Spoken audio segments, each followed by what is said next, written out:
Now, let me show you only these 10 ways to improve your interpersonal relationships. Number one, don't discount the importance of interpersonal relationships in workplace. Never take play low on it.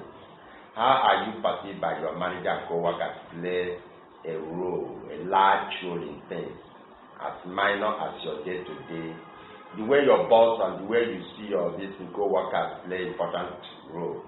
Don't take it as minor, as your day-to-day happiness and at the office and as a major in your future. Now, try these sentences. Number one, smile. Few people want to be around someone who is always down in the dumps. Do your best to be friendly and upbeat with your co-workers, man. Yes, no, smile, and those that need it will smile back.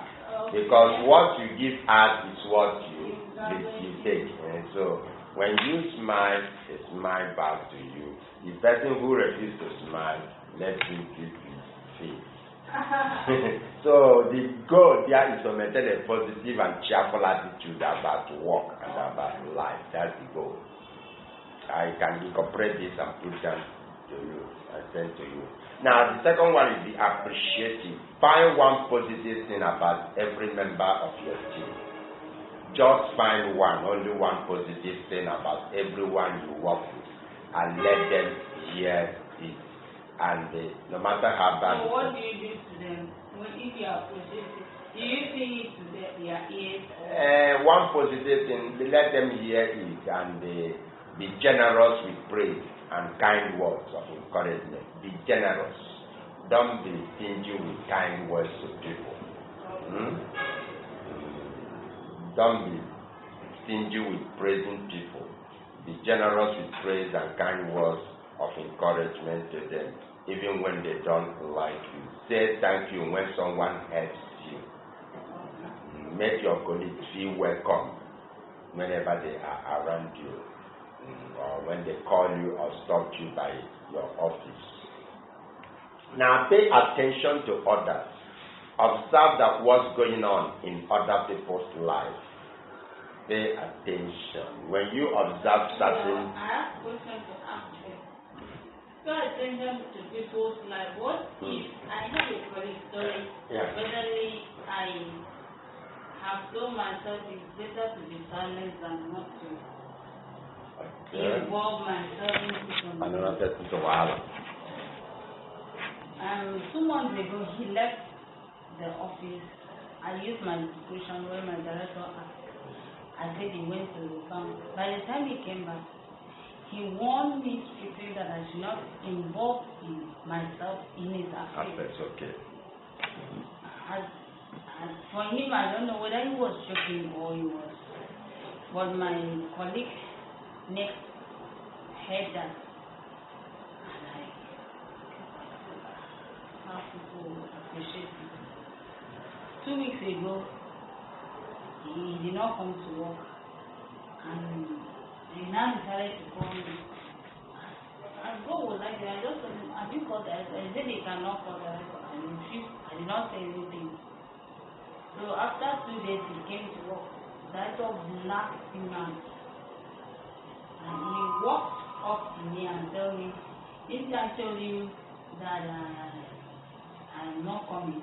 He didn't tell the director. The only answer you told me I should not interfere in your personal relationship. Was that wrong? Since then, he has decided to carry his face off. My own face has decided not to come down. Okay. So, at this point, I want you to correct me. Okay. At this point, he has given you situational behavior. And they have asked you to leave her alone. You can let her have her peace. You can let her have her peace. Since it came vocally, she was vocal about it. I even forgot it. So when I complained, the other of my colleagues said, it's not the person that told you not to involve. One day when he returned to her senses, she may be the person to make peace. Then you receive him. So I say, observe what's going on in other person's life. When you see somebody always in a moody form up to 3 times, you may try to find out. I hope everything is well. I hope the family is well. I hope no issue. Then let the person know that it's coming from your heart. He may now open up. And if you choose not to, you have done your own side. Now, acknowledge people's happy milestone. You hear that somebody had a baby, somebody bought a car, somebody built a house. Acknowledge those happy milestones and express concern, and also express sympathy for a difficult situation such as illness or death. Make eye contact and address people by their first name. More than using titles, learn also to address people by their first name.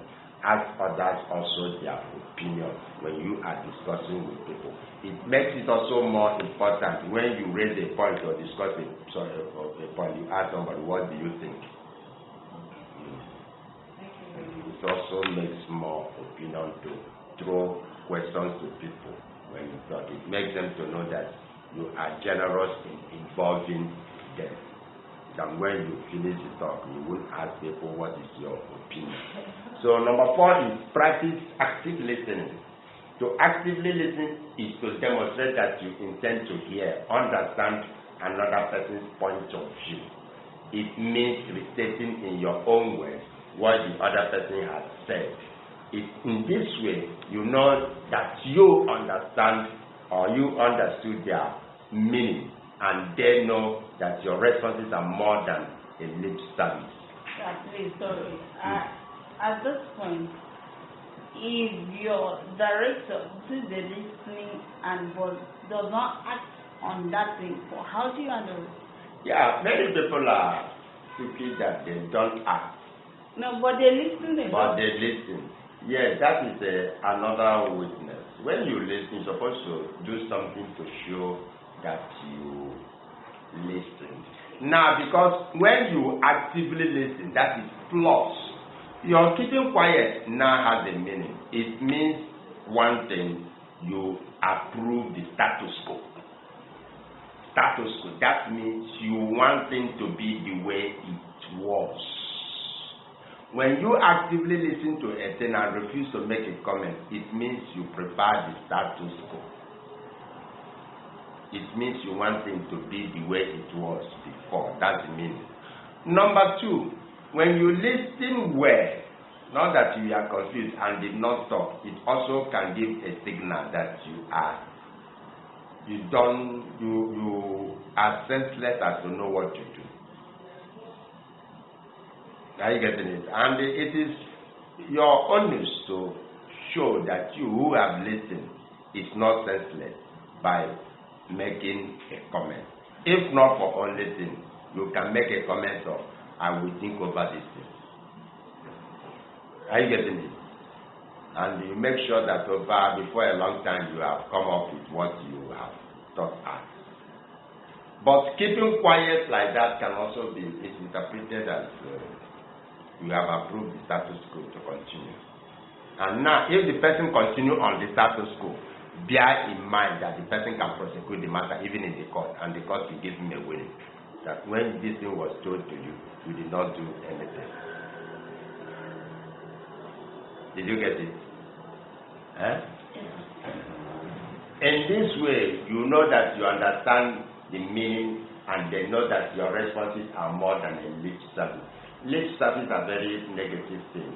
Your co-workers will appreciate knowing that you really do listen to do what they have to say by your way of talking.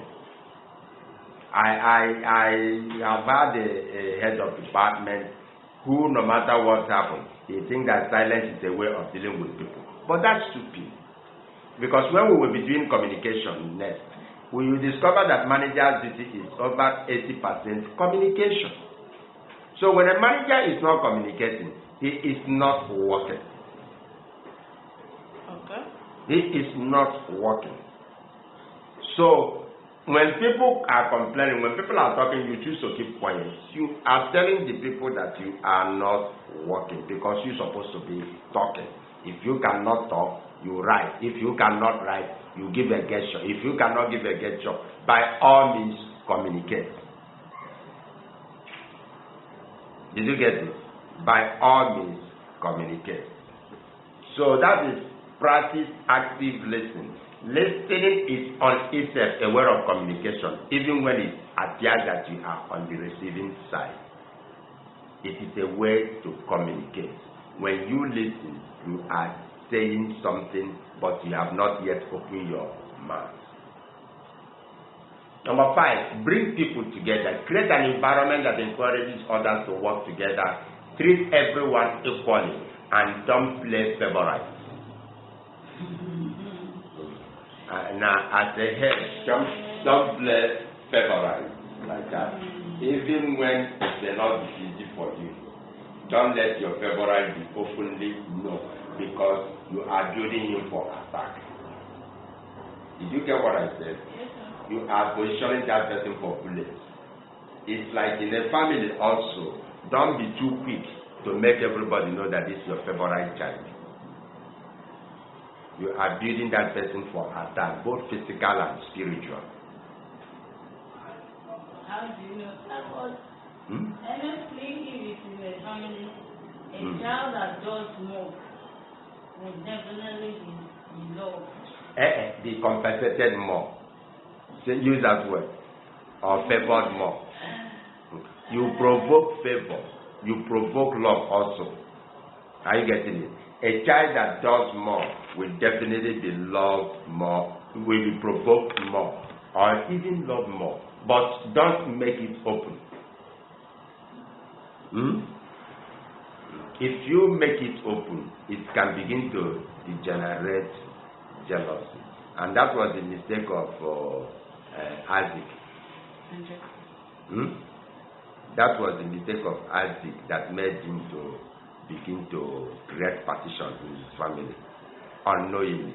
And that same mistake repeated. No, that mistake repeated was carried out by his father. It's everywhere now. It's a mistake that if God does not even put your hand in home.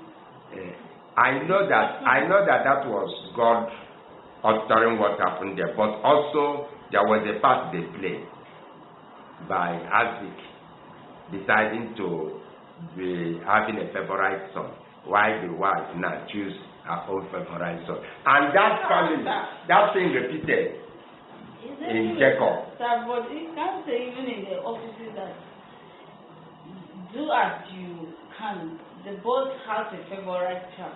Now, in an office, if you do it, other staff will use it.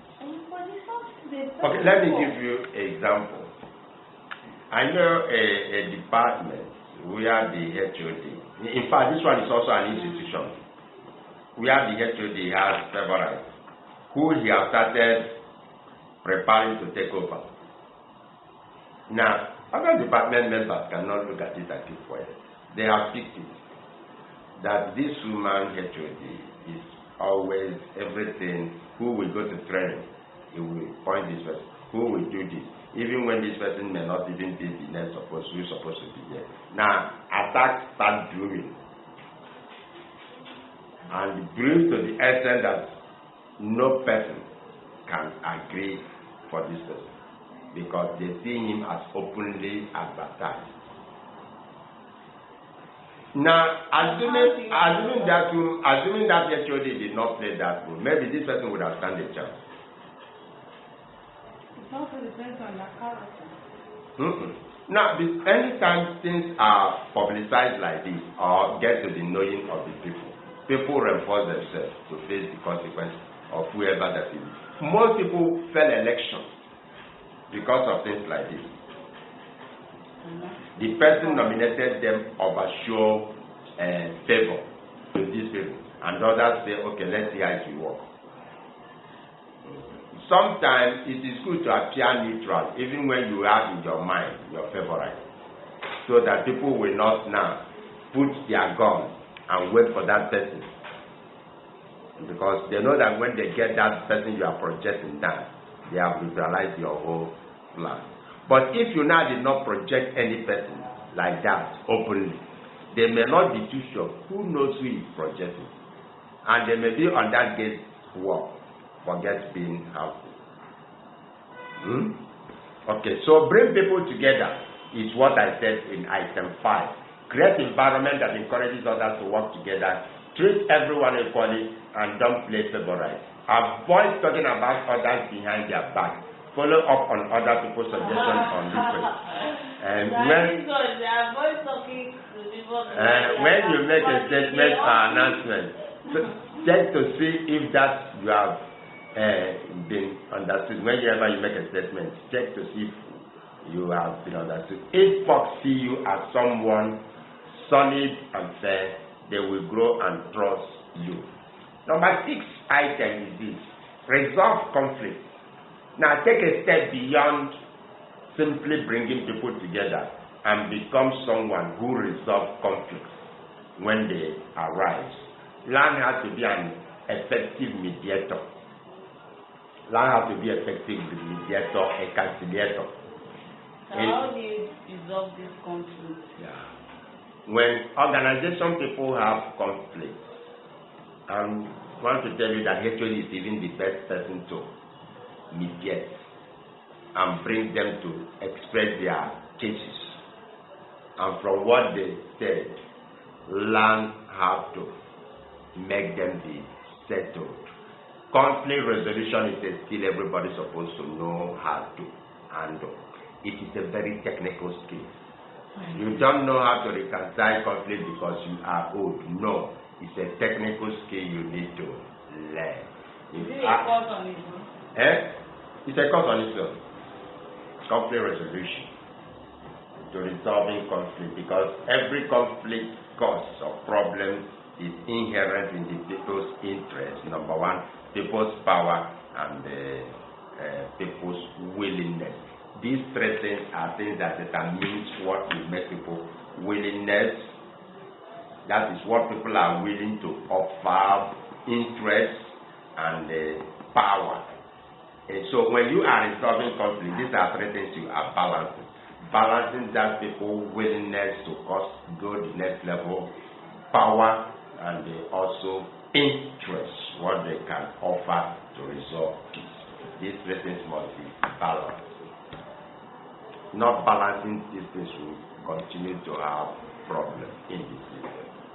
For instance, somebody is aggrieved that is not given his due position in the department. Are you getting it? Now, to resolve that matter, you must be able to understand that person's willingness to have the matter resolved. He's paying me for over 3 or 4 hours. I don't know how it has happened. Okay. So I knew, unlike them, my phone now would have been ringing. How are you? How is the seminar? So that conflict is there. So how am I going to? I want you to help me as a father. Am I going to, when I go back? Am I going to? Because I told my husband this morning. I said, this is power struggle in my department. And then how am I going to resolve this? Then let me be the first person to implement this conflict resolution in my own life, because I know that as I'm going there, my life is at That's it. So how do I handle this? The first step in handling conflict is to try as much as possible to know the root cause of the conflict, so that you know the exact things we do. The root cause, if you should ask me, is because they sent me for training. Last year they sent me for training. This year they sent me for training. Am I the only person? The thing is that you guide your way. Yes, I don't know how to talk people. No, that should not bother you. Last month I was speaking. One of the participants told me that every month since last 20 years is on training. Every month. I say every month. So yes. Locally and overseas. The woman works in NFT. So if your own is at the 1, 2, 3, that means it's not even. There are people who every 3 months they are in any training. So how? So the issue is that there is a wrong misconception. There is a perception problem among your colleagues. A wrong perception. And the perception is an aspect of attitude. Yes. That director has favored people. Yes, that people are. But if you should ask me, I'm not even in the director's favored list. It's okay. Well, that's what they perceive. And the perception is real, even when it is false. Let me explain that to you. If somebody tells me that you are a thief, I will start treating you like a thief. But the truth about it is that it is false. But the fact that I'm treating you like a thief makes it real. Because it is going on in my mind. But then it is not true. Which means it is real, but it is false. So when somebody gives a wrong impression about you, don't stop there. Do something to correct it. So your job now, what falls on you now is to do everything to correct that wrong impression. Maybe if I come for that, then I will take it from attitudinal point. That was what brought about that. Then I move into perspective. If I should even look for my own money and say, okay, can you beg my director? I will pay. I wanted to know something so that I will put my. Yes, it is possible, and so that your director will now make it to bring every person under him, and we have it as ordinary issue, ordinary talk. Then as ordinary talk now we take issues that have to do with group work, group activity, attitudinal, and then conflict. We look at steps of handling conflict. But the issue, thank God you know the root cause. Thank God you know it. Because if you don't know it, it's a different ballgame. Thank God you know the root cause. And now you notice that the root cause now is because of wrong perspectives. They have a wrong perspective. So what do you do the wrong perspective? Change the attitude. So how do I do it?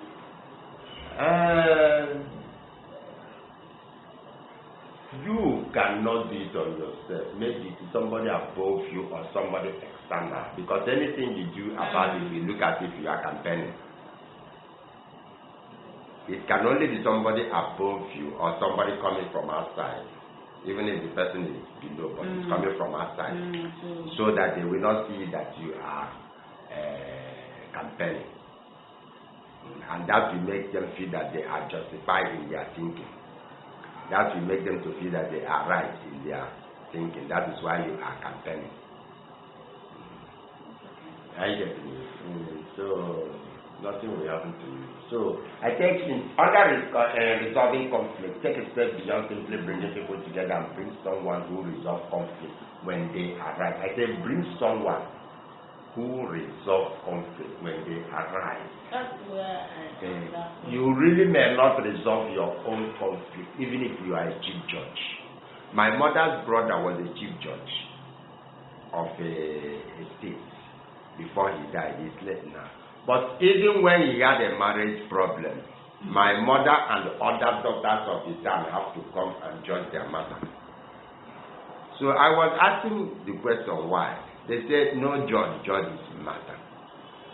And because if it's right. So if you now want to judge the matter, nobody will believe you. So you will still need to get somebody and do it. Land has to be an effective mediator. If co-workers bicker over personal or professional disagreement, arrange to sit down with both parties and help sort out their differences. By taking on such a leadership role, you will garner respect and admiration from those around you. Now, communicate clearly. Pay close attention to both what you say and how you say it. Pay close attention to what you say and how you say it. In fact, most times, how you say it matters. A clear and effective communicator avoids misunderstanding with co-workers, colleagues, and associates. Verbal eloquence projects an image of intelligence and maturity. No matter your age, verbal eloquence If you tend to blot out anything that comes to mind, people won't put much weight in your words or opinion. Don't mind people who will say, I am blunt. I will tell you the way I feel.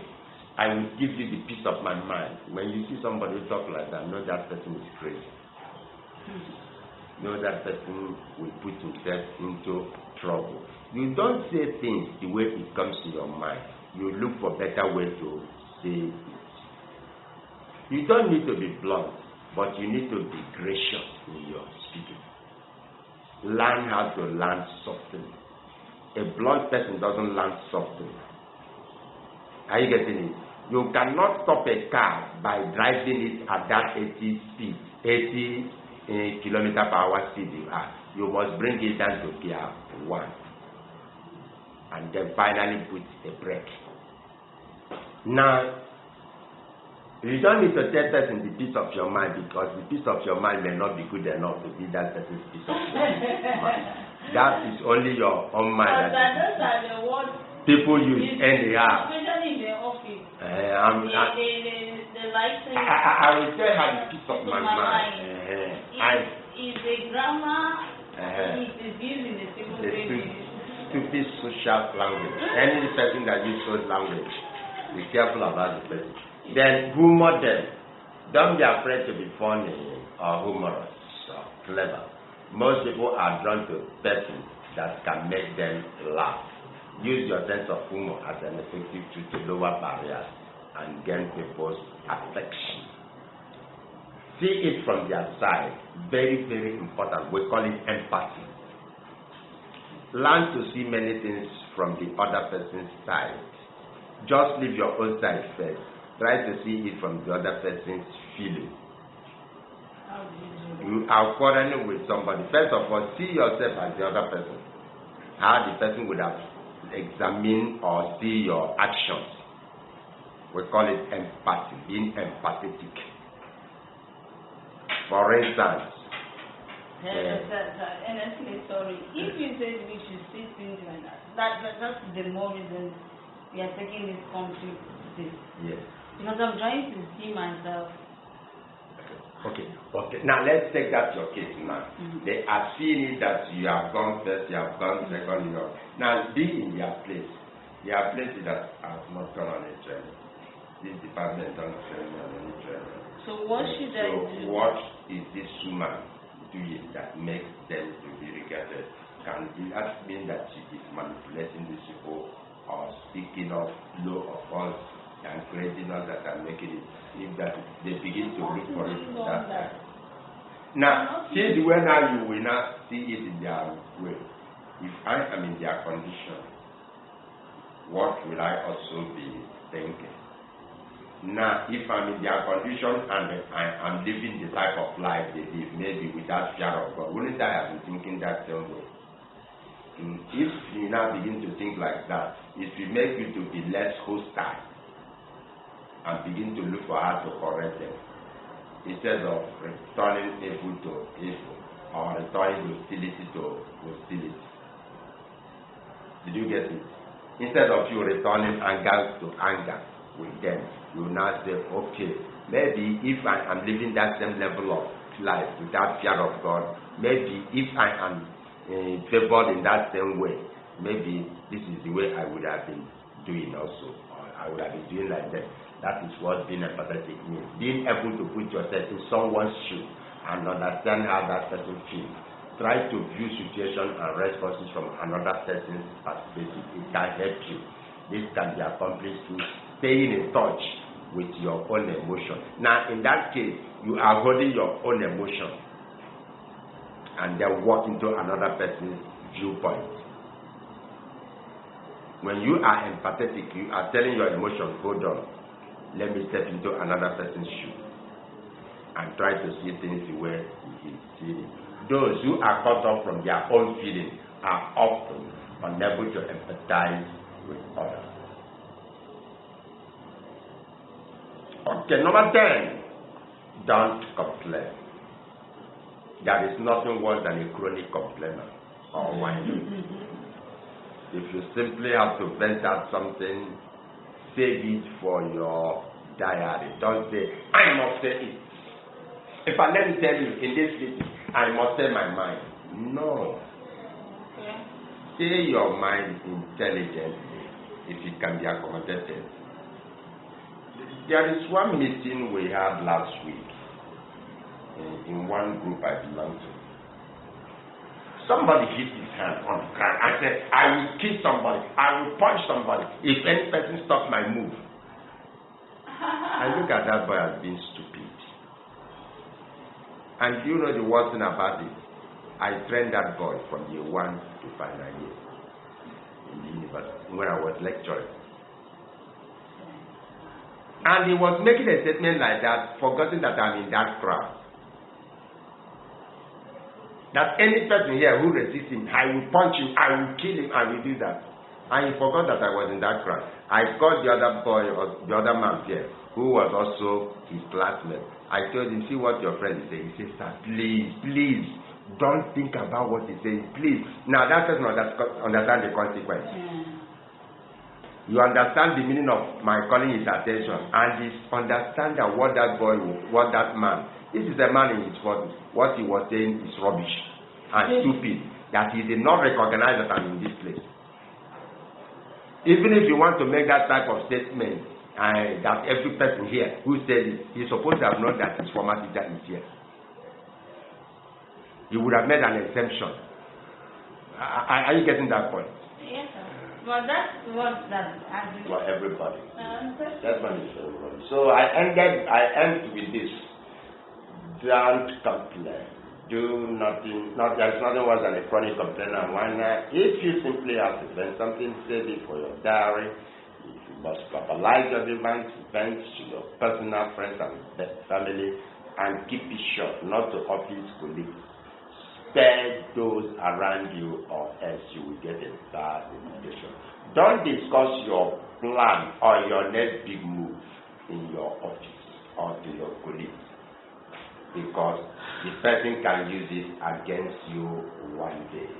Even if you want to transfer to another university next day, don't discuss it with your next friend, because the person may use it against you before you find out. But what they use against me is when I did it, why is that? And by the time when you have gone where you have gone, you now. That is what they told me. When you apply, why didn't you tell me? But what if you have told them and the one you apply is fail, or they have to make it fail? Do you not know that can also happen? They can also help you to make it fail. And by the time when it is failed, everybody got read, and then somebody have achieved his own purpose. So